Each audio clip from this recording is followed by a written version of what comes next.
Welcome to Booktopia TV. I'm John Purcell, and I'm here with Boris and his magnificent bike. I'm here with Boris to talk about his book, At the Altar of the Road Gods. Welcome, Boris. Thanks, John. Nice to be here.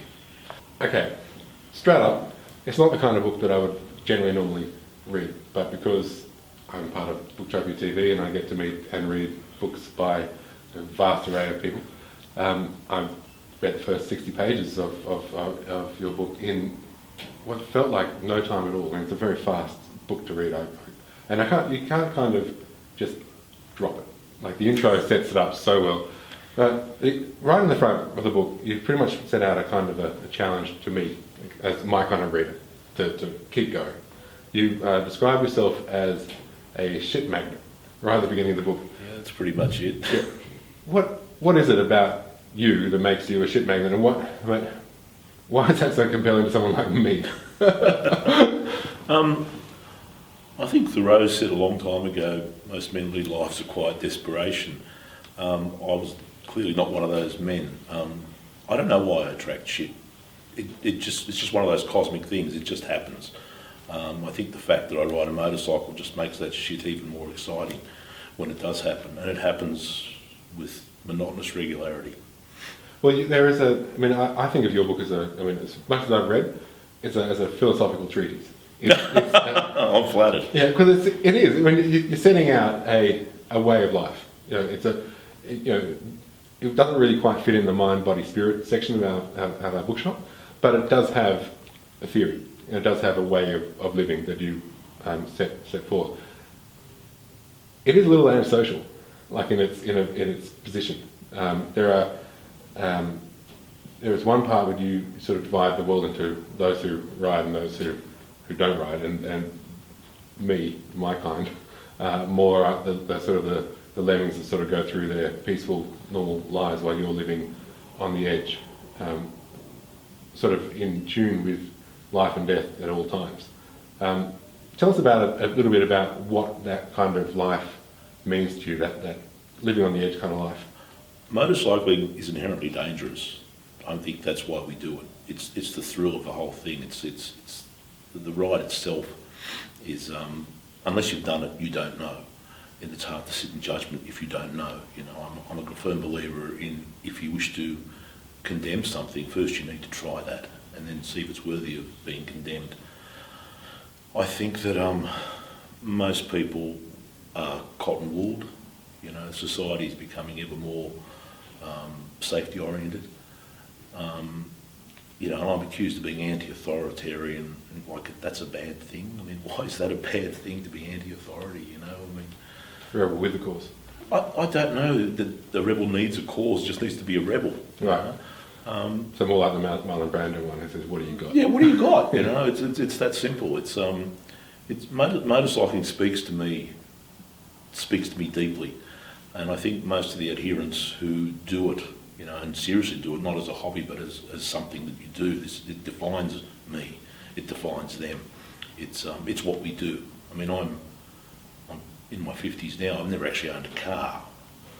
My wife has a car, and we use it for shopping. But prior to that, she was, I think, 8 months pregnant before I agreed that maybe we do need a car.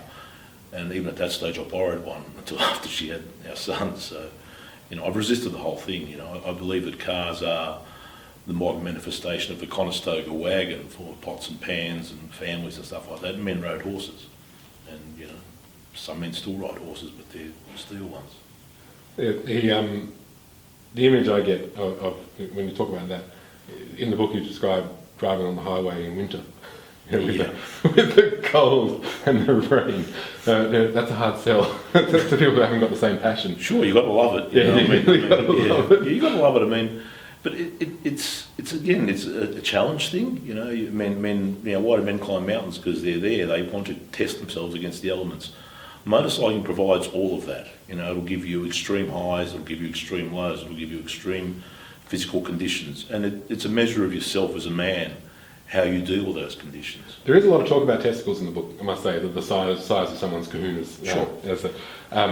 What is it to do with the noise? That's one of the things that gets me, is the noise of these things. I mean, I can see someone burning down the street, and the noise just rattles everything, and you describe babies screaming in terror. Yeah. Is it like? Tell me about that, because I don't get it. The noise thing. I think that's part of some holdback from childhood. When you're having a good time, you're making lots of noise, and it's part of the whole, not antisocial, but sort of to the side of society. When you're making noise, you're having a good time, you know, and especially on some of the bikes that you ride. I mean, I love them, everything from the thunder of a Harley to the scream of a Jap 4 with, you know, straight through race exhaust. You've got to love that noise. It's just great, and you hear it differently on a bike to what you hear, you know, what you're listening to when we ride past, because coupled with that is the wind noise that's constantly going whoosh, whoosh, whoosh, whoosh, whoosh. To hear over that wind noise, you've got to have, you know, a loud exhaust. There is sort of a downside to all this. I mean,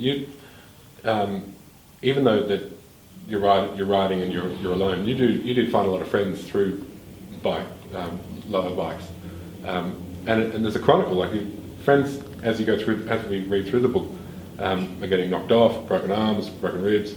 One guy gets a truck driven over his head. How many, like, out of now, you've been riding for 35 years, is that right? Yeah, just over 35. How many friends have you lost? I mean, this is I don't count them. You don't. You don't count them. It's the price you pay. You know, like I said, extreme highs, extreme lows. Woody Harrelson, in that fabulous True Detective thing that he does, he has a quote in that says, "You play a man's game, you pay a man's price." That's pretty much what it is. We're all aware of what the cost is when it all goes pear-shaped, and that's all right. You know, it keeps the true believers pure. I'm thinking of that guy, the Ducati on Campbell, was going up the hill from Camp Bondi. Parade, yeah. He went sliding off because he took him on the inside, and he sat with him up with a broken leg, and he was like, "Yeah, these things happen." That's the philosophy you have to have. You know, most weekends we're out riding most weekends, and once in a while it goes pear-shaped, and it can go pear-shaped pretty badly and pretty quickly. And then again, it's one of those challenges. It's a measure of how you deal with that. Some people give up after that, others don't. I just want to read out a bit from the book. It's about responsibility, because as I'm driving my car in my safety box, and I'm seeing people go past, I feel that sometimes the rider is making me responsible for them. You know, I don't like it. I don't want to be responsible for this guy. I don't blame you. But you write back pretty much to me as I'm sitting in my car. I and I alone was responsible for whether I lived or died or shitted into the bag for the rest of my life. It was not the responsibility of the car driver, me. It was not the fault of the road surface. It was all my responsibility. Whether I lived or died, it was most entirely up to me. I liked that. If I was not able to be responsible for anything else in my life, at least I would be fully responsible for being a good rider. And I found friends who very much shared this philosophy. That, to me, it grabs kind of as I was talking before, the sort of the philosophy of the book, is really knowing who you are and what you want, and then giving yourself full responsibility over it. I'm a great believer in personal responsibility. There's a paradigm at the moment in the motorcycle community that it's too easy to blame someone else for what happens on the road, and they end up blaming, the cycle went out of control. How does this motorcycle go out of control? You're in control. Yeah. You know, it's the car driver's fault because he crossed double yellows. Well, you should have been riding in a way that prepared you for that. A bloke who taught me, who trained us early on in the piece when I was a Postie, is called Warwick Schuberg, and he explained to us very early in my riding career that there is no such thing as a motorcycle accident. Everything that happens out there is entirely your responsibility. The legalities aside, whether the woman goes through a red light and cleans you up, you're still responsible. It doesn't matter whether you're legally right or wrong, you're the one shitting into a bag for the rest of your life. So how about you take responsibility for what happens to you on the road and ride accordingly? That's the price you pay.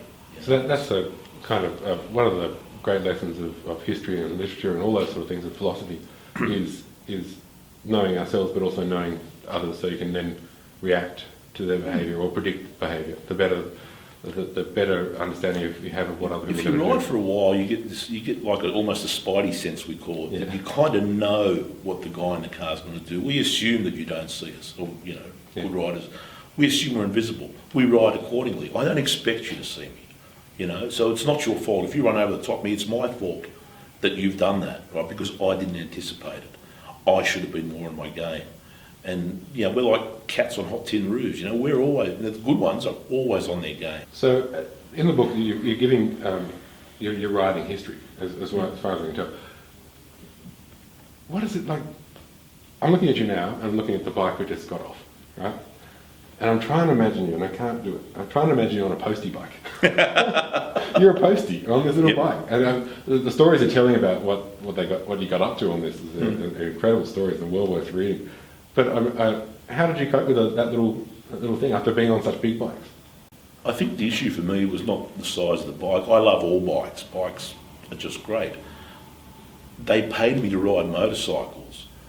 And that's the whole thing. I mean, I could either, you know, back then it was either be a motorcycle racer, which I was just too fat and slow to do. I could be a cop, which I'm not philosophically disposed to be. Or I could ride Postie bikes. Well, yeah, I'm going to ride Postie bikes because they pay me to ride motorcycles. Are you kidding me? You know, what a great gig. What is your ideal reader when you're writing this? Who are you writing for? Is it yourself? Or you think this is the kind of book that should have been around when I was growing up, and I'm glad that I'm able to pass all this knowledge on. Who is your reader? Good question. I think I certainly write for the motorcycle community. People who ride bikes would probably get a kick out of it, or I'd like to think they would. But I also want people who don't ride bikes to sort of grasp a little bit, you know, have a taste of what it is like for us. So I think my audience is pretty broad. You know, hopefully people who don't ride bikes will pick up the book and go, I wonder what this crap's all about, and then, you know, oh, that's what it's about, kind of thing. Thank you very much for talking with us. You're more than welcome. Thanks for having me. Boris's 2 books, My Mother Warned Me About Blokes Like Me, and At the Altar of the Road Gods, are available at booktopia.com.au right now.